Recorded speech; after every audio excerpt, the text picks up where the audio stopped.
कौन सा कर कृपा सिंधु भये बचा पतितानां पावनेभ्यो वैष्णवेभ्यो नमो नमः।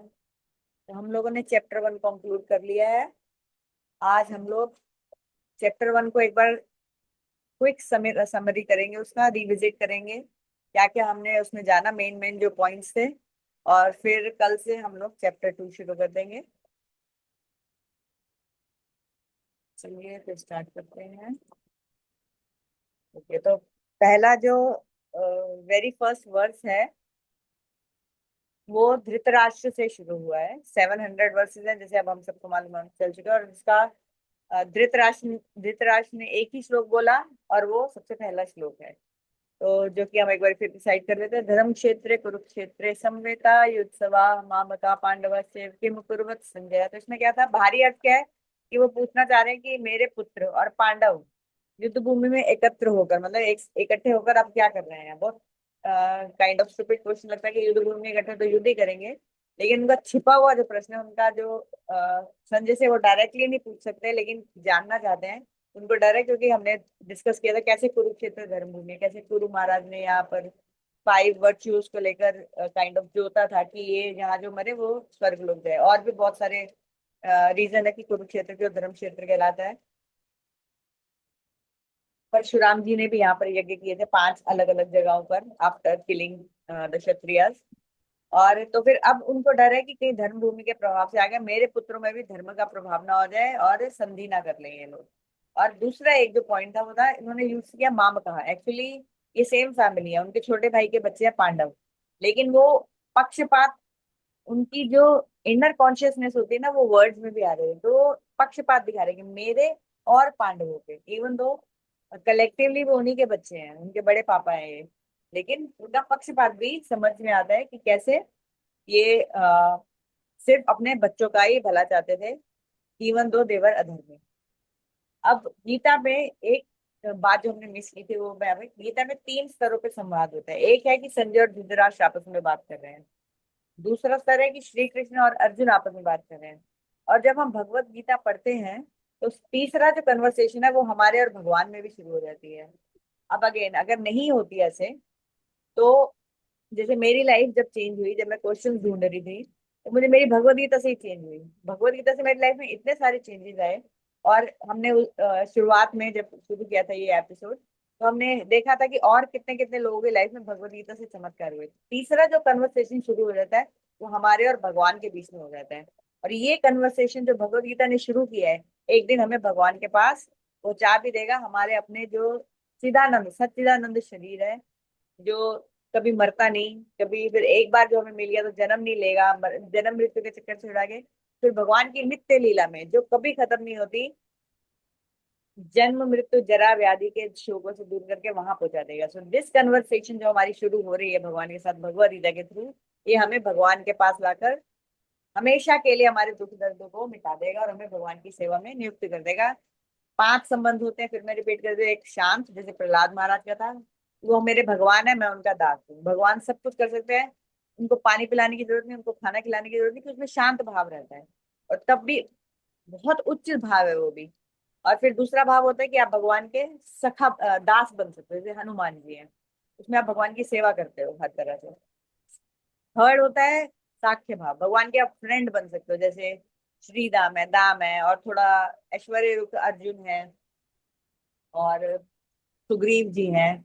ये सब क्या साख्य भाव में आप प्रतिष्ठित हो सकते हो उस लोक में, स्पिरिचुअल वर्ल्ड में। फिर चौथा है पेरेंट्स बन सकते हो। पेरेंट्स मतलब पेरेंट्स तो भगवान के नित्य डिसाइडेड है कि कृष्णा के यशोदा मैया और नंद बाबा है, भगवान के राम के कौशल्या जी और दशरथ जी हैं। लेकिन हम लोग यशोदा मैया की सखियां बन जाती हैं जब वात्सल्य भाव होता है हमारा। और फिर हम लोग भगवान को, भगवान उधर कोई डिफ्रेंशिएट नहीं होता, इतना भगवान को इतना प्रेम मिलता है। मैंने बोला था ना रासिम की, एक इतना प्रेम से बंधे हुए हैं कृष्ण। एक तो यहाँ पर अर्जुन का रथ आगे से रोक दिया प्रेम के बस। और जो वृंदावन धाम है गोलोक, उसमें तो गोपियां उनको बोलती कि तेरे को एक सिर्फ छाछ तब मिलेगी जब तू हमें नाच के दिखाएगा। तो कृष्णा ठुमक ठुमक के नाचने लग जाते हैं, कंट्रोल्ड बाय लव। तो वही वात्सल्य जो होता है। तो फिर हम यशोदा में ही तो कृष्णा को अपने बच्चे की तरह हम लोग आ, पालते हैं वहां पर, यशोदा मैया की हेल्प करते हैं। या अगर राम जी के धाम में जाना चाहते हैं तो कौशल्या मैया की हेल्प करेंगे। और फिफ्थ जो सबसे उच्च भाव होता है वो होता है कृष्ण की प्रियसी बनने का, जैसे गोपियां थी, उसमें दो डिवीजन हो जाती है। आप वाइफ बन के रह सकते हो जैसे द्वारका की वाइफ थी, या उनकी सखियां बन के रह सकते हो जैसे वृंदावन की सखियां। तो ये पांच भाव में क्या है, भगवत गीता का संवाद हमारा यहाँ से शुरू होकर हमें इन पांचों, जो हमारा असली स्वरूप होगा फिक्स्ड होता है, हमें पता चल जाएगा भजन करते करते, नाम लेते लेते रिवील हो जाएगा, और हम वहां जाके इसमें सिचुएट हो जाएंगे। तो थर्ड संवाद शुरू हुआ। तो योग, योग का मतलब ही क्या होता है, जुड़ना। किससे जुड़ना, जुड़ना सिर्फ भगवान से। तो ये हमारे को भगवान से जोड़ता है। हमारा ये संवाद कैसे हो रहा है भगवान से, हमारे जीवन के दुख दर्द को दूर करता है। दुख दर्द को दूर करता है मतलब कोई परेशानी है, इस भगवान ने बोला है भगवत गीता में, आगे पढ़ेंगे कि ये दुखालय में अशाश्वत में, ये भगवान ने दुनिया बनाई है दुखों का घर है, क्योंकि हम लोग अपनी ओरिजिनल पोजीशन में नहीं है। अब हम टोस्टर को उल्टा करके जहां से हमें ब्रेड के क्रम निकाल के फेंकने होते हैं वहां पर हम ब्रेड घुसाएंगे, तो ऑब्वियसली हमें दुख ही मिलेगा। तो यही हम कर रहे हैं कि ये दुनिया, हम लोगों ने भगवान से क्या बोलते हैं, काइंड ऑफ उनसे, मेरे को वर्ड्स ही नहीं याद आते, उनके उनके तरफ पीठ कर ली हमने। जहां हमें इटर्नली सुख से रहना था, हम लोगों ने सोचा नहीं, मैं भोक्ता बनूंगा, मैं इंजॉय करूंगा, भगवान को मैं इंजॉयमेंट क्यों दूं। तो उस चक्कर में हम लोग इस दुनिया में आ गए, अब इस पोजीशन में आ गए। लेकिन भगवान ने फिर ये दुनिया की दुखा लिया। अगर यहाँ सब कुछ सुख हो ना, लाइफ तो टेम्परेरी रहेगी, शरीर तो ये छोड़ना ही पड़ेगा। लेकिन अगर हर तरह से हमारे लिए सब कंफर्ट हो जाए तो भगवान को कोई नहीं याद करेगा। जहां दुख आते हैं वहां हमें समझ में आता है कि नहीं नहीं, यहाँ बहुत दुख है, इस दुनिया से निकलो भैया, इस दुनिया से निकलो।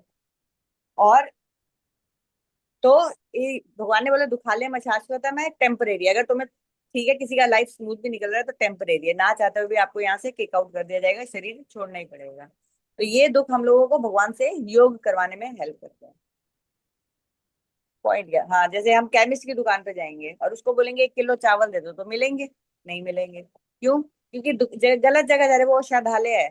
औषधालय में किराने का सामान नहीं मिलता। उसी तरह से भगवान ने सृष्टि जो है ये दुखालय है, क्योंकि हम अपनी ओरिजिनल स्वरूप में नहीं है, ओरिजिनल पोजीशन में नहीं है। अब इस दुखालय में हम सुख ढूंढेंगे तो हमें नहीं मिलेगा। क्यों? क्योंकि यहाँ बनाया ही नहीं है, बहुत टेम्परेरी होगा सब कुछ जो होगा भी।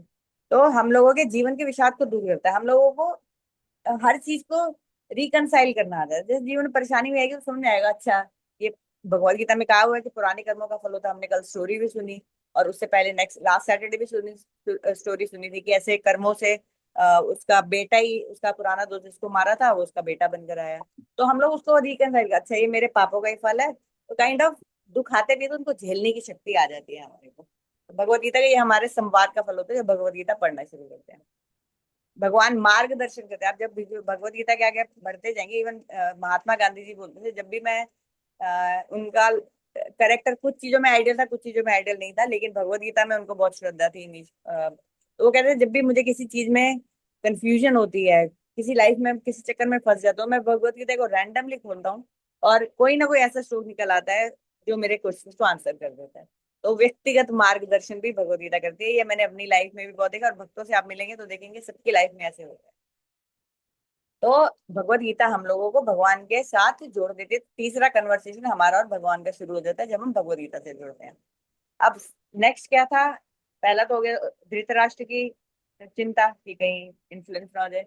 फिर दूसरा पार्ट क्या था भगवत गीता का, फर्स्ट चैप्टर का, कि दुर्योधन सैन्य निरीक्षण करता है, और धृतराष्ट्र संजय के क्वेश्चन का आंसर करते हुए संजय बता रहे हैं कि फिर वो धृष्टद्युम्न के बारे में बात करते थे, पांडवों का सेनापति जो उनके मरने के लिए, मारने के लिए पैदा हुए द्रोणाचार्य को। और द्रोणाचार्य के जांच में कि आपके, जैसे उनको व्यंग्य कर रहे हैं कि आपने ही उसको शिक्षा दी, जबकि आप अच्छी तरह से जानते थे कि वो आपको मारेगा, और अब देखो उसने उसकी, जो आपने उसको शिक्षा दी है उसके हिसाब से उसने कितना अच्छा सैन्य संचालन, मतलब पूरा कैसा मैनेजमेंट किया उनकी, पांडवों की सेना का। अब उसके मन में एक ये भी भय चल रहा था कि कहीं द्रोण और इनको पांडुओं से स्नेह, भीष्म और द्रोण को, तो ये कहीं युद्ध में बाधा ना बन जाए, उसका ये मन का फियर था। तो उस चक्कर में वो दुर्योधन द्रोणाचार्य जी से बात करने गया था। संजय बताते हैं कि जब दुर्योधन ने पांडवों की सेना के व्यू को देखा तो वह भयभीत और चिंतित हो गया। अपनी घबराहट को छिपाने के लिए वह अपने गुरु द्रोणाचार्य के पास गया। द्रोणाचार्य पे कटाक्ष किया, जो मैंने अभी बताया। फिर अविश्वास और भय भी था।